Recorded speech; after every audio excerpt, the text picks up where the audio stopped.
30 বছর মেয়াদী railway master plan অনুযায়ী Bangladesh railway double line track নির্মাণ, গেজ একীভূতকরণ, আধুনিক সিগন্যালিং সিস্টেমের প্রবর্তন, সমুদ্র বন্দরের সাথে রেল যোগাযোগের উন্নয়ন, আপগ্রেডেড লোকোমোটিভ প্রবর্তন এবং বৈদ্যুতিক ট্র্যাকশন প্রবর্তন ইত্যাদি পদক্ষেপ গ্রহণ করা হয়েছে।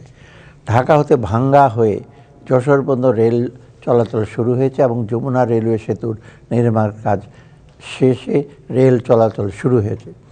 তথ্য ও যোগাযোগ প্রযুক্তি এবং বিজ্ঞান গবেষণা।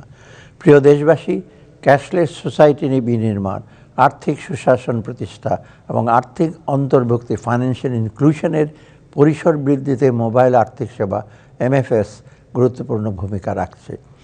মোবাইল আর্থিক পরিষেবার মাধ্যমে প্রত্যন্ত অঞ্চলের জনগণের কাছে ব্যাংকিং সেবা পৌঁছে যাচ্ছে, যা তাৎক্ষণিক টাকা পাঠানো, সরকারি বিভিন্ন সামাজিক সুরক্ষার ভাতা গ্রহণ ও সেবার বিল পরিশোধ, রেমিটেন্স গ্রহণ সহ নানাবিধ আর্থিক সেবা সহজে প্রাপ্তির ক্ষেত্রে গুরুত্বপূর্ণ ভূমিকা রাখছে।